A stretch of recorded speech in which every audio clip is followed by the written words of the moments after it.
and welcome to my channel. My name is Brienne Beebe. I'm a high school math teacher and I've just finished my 8th year of teaching. Lately I've had the most interesting background noises in my videos. Today we have a thunderstorm, so please bear with me. I have zero control over the weather. At least the lighting is still good. So today I wanted to talk about my favorite thing to plan and prepare for back to school, and that is your systems.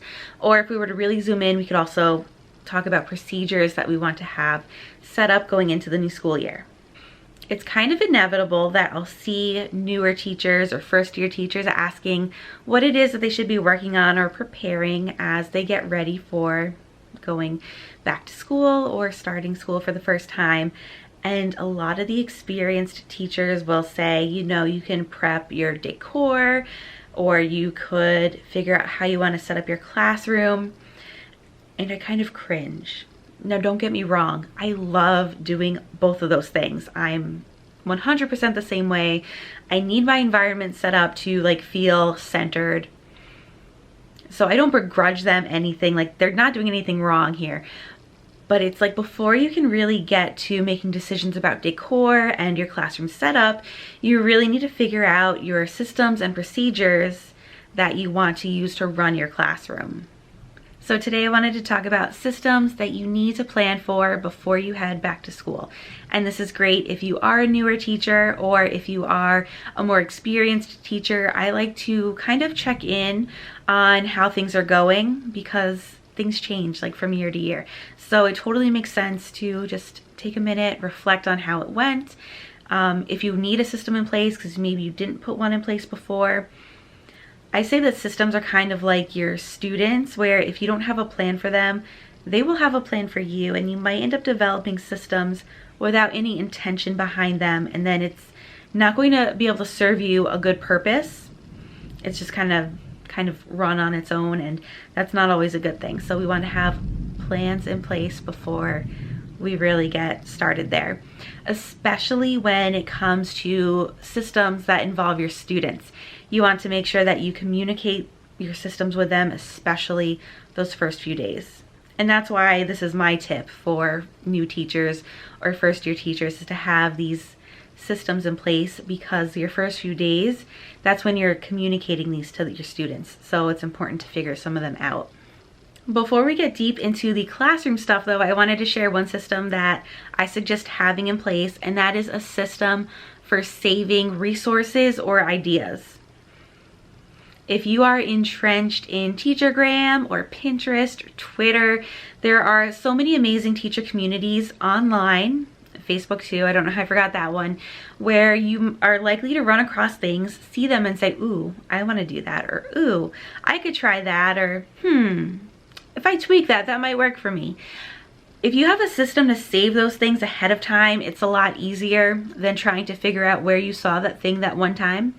If you know what I mean, you might come across a recipe or something, and if you don't save it, good luck finding it again, because the internet is so vast. It's insane.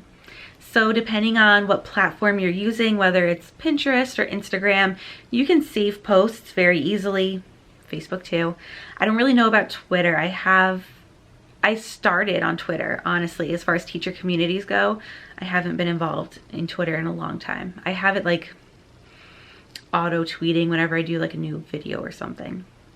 But those platforms have their own way of saving content, which is really cool. So if you're on one of those things, you could save it there. But personally, I used to go on Pinterest all the time, save all the ideas, and then never reference them. So what good does that really do you? I like to use the Notes app on my phone. I started diving into the Notes app pretty recently, but you can put things in a folder. You can save them to the cloud. So I could access my notes on my phone, on my iPad, on my computers. It makes it so much easier. So if I see an idea, I'll take a screenshot of it. I could add that screenshot into the note. I could add my own ideas and notes to that and bullet points, all that good stuff, and then it's right there and it's very easy to access later. So I'm not saying that needs to be your system, but you need to come up with a system where you know what you're saving, how to save it, and where to find it later. Another suggestion for that is Google Keep. Google Keep I remember being able to save a lot of like ideas and things like that. I stopped using it in that way, but I know some people do. There's also Trello. I said that there was a blog post for this video, but I did not include Trello in the blog post. So that's a fun tidbit. If you want to go down the rabbit hole of learning a new fun app, check out Trello. It is free and it is fun. And when I say fun, I mean it's fun for me because I'm an organization nerd and it's kind of like an organization app. Okay, so let's talk classroom specific things. We definitely need a system for how we handle paper, and I referenced this in my most recent video, and I have a video dedicated just to the paper flow system that I have, and I'll link that down below, of course. But you want to have a system so that when you get these papers, because they're going to be coming at you from all directions, you want to know where to put it, what to do with it, where to find it when you need it, and you want to do it in a way where you don't have piles upon piles upon piles of paper surrounding you at all times. Okay, so still talking digitally, not quite classroom specific yet, but when it comes to files, you want to have a system for how you save those. So I've talked about how to organize digital files in a previous video. I will link that below. But you want to make sure that you have a way of maintaining that organization, and that's where your system would come in. So my example is that my system for whenever I generate a new file is to name it immediately using the system that I have for naming my own files. You might want to derive your own. Mine usually involves numbers, dashes, and then the title of the file. And then I save it directly to the folder where it belongs. I don't want to have it like hanging out on my desktop or just like loose in the Google Drive. I want to make sure it's contained in a folder so I know precisely where it belongs. I know where to find it when I need it later, and it makes life so much easier. So just by doing that right away makes it easier. Like I already said that. But I remember watching horrified someone's Instagram stories. They were scrolling through their Google Drive and they're scrolling, and all it says is untitled document the entire time. It was scary because now they have to go through, figure out the title of it or delete them, or I don't know. I don't want that problem, but that's where they were. So try to have a system where you save your files immediately where they belong. It's my suggestion. But of course, when it comes to systems, it's all up to you. So you always do what works for you. Okay, so classroom specific system that we need to talk about is distributing and collecting supplies. This one is a biggie. And it depends on what you teach. So teaching math, I have manipulatives that get passed out from time to time. We do interactive notebooks. There's a lot of supplies that go along with that. And then, you know, activities and stuff. So having a system of how you distribute and collect supplies is very, very important. And again, it's something that'll help you determine the layout of your classroom. Where do those supplies go? That sort of thing. So you want to ask yourself a series of questions. I'm going to read these directly from the blog post. So if you want to have the list in front of you without having to write down all these notes, definitely check out the blog post. I'll have it linked below. Are you ready for all these questions? It's a lot. First question is, will you pass out the supplies? Or will students gather their own supplies? Are there certain supplies that you must pass out, like things that for safety reasons students could not get for themselves, especially if you're a science teacher? Or are there supplies that if students were left to their own devices, they would not collect them responsibly? For me, that's just thinking about all the teachers that do interactive notebooks with tape. I mean, it depends on your students. Hopefully you would be able to train them. I was able to train mine to glue in just little dots. Not all of them, not perfectly, but for the most part, they glue in dots. So like liquid glue has not been a problem, but a lot of teachers don't want to mess with the liquid glue, so they want to use tape instead for their interactive notebooks. And with tape, if you give students a roll of tape, they tend to take an obscene amount of tape. So I've heard of teachers walking around the classroom giving their students tape that was like measured out perfectly for exactly what they needed because they couldn't trust their students to do it themselves. That was a long explanation. I'm sorry about that. When will students get supplies? Can students have supplies at their desks ahead of time? Will they be able to not get distracted by those supplies? For some reason, math teachers know what I'm talking about. If there is a ruler on the desk, you will inevitably have a bunch of pencil ruler propellers all over your classroom. That's one of my big pet peeves. I purposely got rid of those rulers, and we have like rulers without any holes in them now. And also, how are your students' desks arranged? Are they in rows? Are they in groups? Can that be used to your benefit to distribute and collect supplies?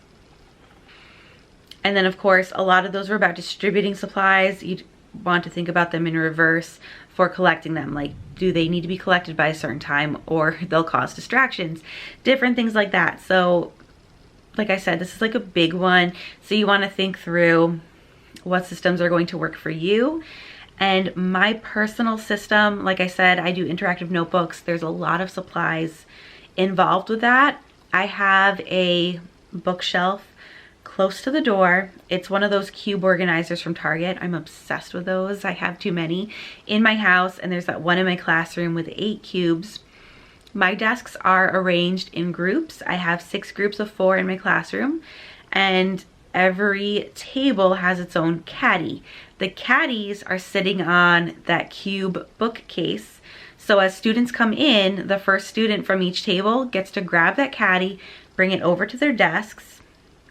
They're usually pretty good about not playing with the supplies, although, for being really honest, there's always evidence that they've played with the supplies during class at some points. Just throwing that out there. My students are not perfect. I'm not perfect by any means, but for the most part, they're pretty good about not being distracted with them. And then at the end of class, all of the supplies go back in the caddy, and then they put the caddies back on the shelves. So for the most part, it's a very self-sufficient system.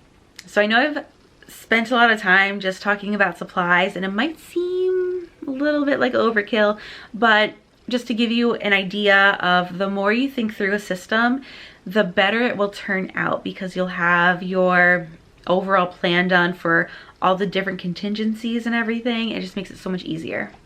So similarly to supplies, you want to think through systems for collecting and returning student work. So many of those questions I just stated for the supplies, they still apply to talking about student work. Is there an easy way to collect them from having students in rows or having them grouped? Is there a certain point in time when you need to collect them? Like, for example, if I have an assignment that students are turning in, I collect them as soon as I can. Otherwise, students are going to continue working on them past a point where they should. When it comes to returning work, I like to wait until the end of the class period, again, so that they're not distracted. The thing about returning work is I would love to have a student just do it for me. And students often volunteer, like they want to pass out the work. But I'm not comfortable with graded work getting passed back from one student to another. So I'm kind of careful about what I do allow students to pass back versus not. If I just put like checks, like check plus on their papers, I let them pass those back. But graded work, I pass back myself. And the one thing that I would say I might tweak about my system is I put every graded assignment face down in front of the student so that they have the choice and more control over who else sees their grade. The problem is they all think that they did poorly because I do this. And I have to say to them, like, I do the same thing to everyone. Like, whether you have 100 or 0, I'm putting it face down. That doesn't register for them though, because, you know, teenagers can be very self-conscious. Another system you want to have an idea around is how you will grade work. This is one where you might have to be like really in the trenches working with it to really iron out your system. But if you have an idea in place ahead of time, it makes it a lot easier. So when it comes to grading work, I'm fully aware that it's going to change from subject area to subject area, how grading works. I know ELA and social studies can have a lot of student writing that has to be graded, and that is a beast. Completely understand that. But in general, you want to have some ideas in place about how you will grade. So some of the questions I included here, again, that you'd find in the blog post are: when will you grade? How will you grade? When will you update grades in your school's grade management system? Will you accept late work or makeups? And then how will grading late work or makeups be handled? Now, all of these questions I just listed, they might be predetermined by your school or your district when you get there. You might not have a lot of flexibility in this, and that's understandable, but if you can think through like procedurally how you're going to handle the grading ahead of time, it'll help out a lot. So I'm going to talk through my grading system a little bit. I like to grade things as soon as possible. So if students are working on a quiz and they turn them in, I'll start grading them right then. While the other students are still working, I'll grade the ones that I have collected, and then at the end of that class period, I'll try and grade the rest. That of course depends on my schedule. The last normal school year that we had, I had a schedule where I kind of ended up with like a free period after some of my classes, like it was the end of the school day or it was lunch or something like that. And I was able to grade pretty much right away for a lot of my classes, and that helped out a lot. And then typically I grade based on a mix of effort and having correct answers. It just depends. I tend to grade using how we would grade the state exam as a guide for my grading process in the classroom, just so that students have an idea of what that would look like. I update grades in our school's grade management system every Friday. So like Friday morning, I will go in and post all the grades.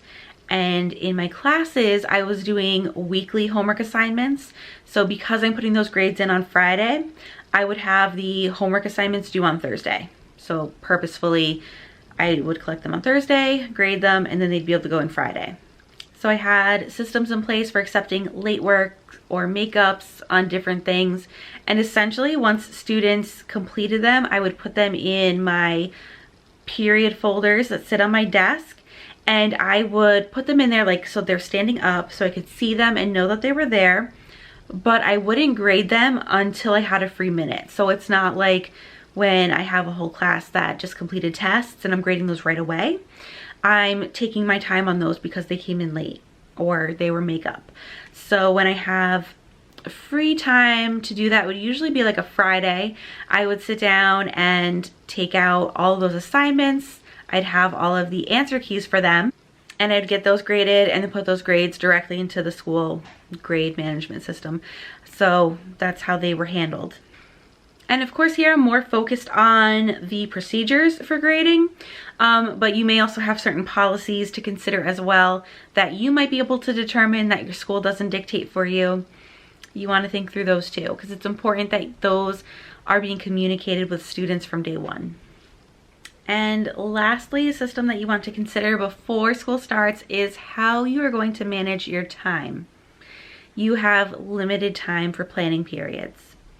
My school, we get 2 planning periods plus a lunch, and we are blessed because I know that is not the situation for a lot of teachers. A lot of teachers get a lot less. I'm very, very aware of how lucky I am to be in this situation. But because you may have even less time than I do, it's important to have a plan in place for how you're going to use that time that you are given. So this is actually something that we can tackle this summer during the Organized Teacher Challenge Summer Edition that is actually starting today. So if you watch this video the day that it goes up, you can sign up for the challenge. It's not too late. In fact, you have until August 1st. You could sign up for the challenge, see all the videos. You could probably get it all done in one day if you had to. But as the challenge goes, we're spreading it out over 3 days to do like little bite-sized chunks so that nobody feels overwhelmed. And if you have any questions at all, please feel free to leave a comment on the video so that I'm able to respond. But overall, systems to me are like the top tier way to be productive as a teacher. So if you have these systems in place, especially these ones around how your classroom is going to function, it makes it easier to know how to set up your classroom, to know where to put different signage in your classroom that might incorporate decor. It helps you determine what procedures you're teaching your students about on the first day of school and, you know, second, third, fourth day until we get those procedures down. So I hope this video was helpful. If you have other systems that you love to plan for back to school that I did not mention, feel free to leave those in a comment below. I just love how the comments can become a fantastic resource for teachers beyond the video, because this is only me, like my one viewpoint, and there are so many other viewpoints out there. We have so many amazing teachers available that are just happy and willing to help other teachers, and I'm very grateful for all of you that take the time to leave a comment like that. So that's everything for this video. I hope it was helpful, and as always, thanks for watching.